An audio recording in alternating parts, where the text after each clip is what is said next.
But their common sense is not very common in the White House. The next story I would relate is this president turns his head when there's 300 ghost ships, Iranian ghost ships that are smuggling Russian oil to China. He lets that goes on, but he attacks small oil and gas producers in Kansas, let alone some of these larger fields going on as well. It must be National Fly-In Week, but certainly we're turning 20 or 30 groups at a time through our office. They want to talk about inflation and interest rates, and I explained to them that no, interest rates aren't coming down in the near future when you have a government that's printing money, that's going to spend $7 trillion, take in $5 trillion, spend $1 trillion on interest. I don't see interest rates are going down yet, and they get it. And then they talk, well, what about energy prices? Goodness, we're paying 50% more for gas prices today at the pump than we were several years ago. Our utilities at our home up a third. What can you do about that?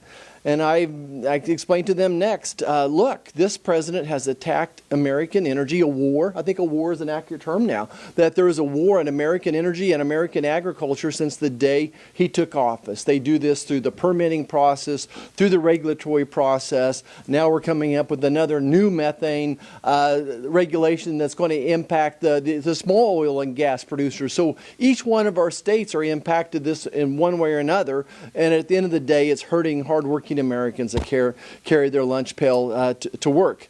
I don't get it. I don't know why this president hates middle class, but he does. And we're seeing it with the prices of groceries, the prices of gasoline every day as well.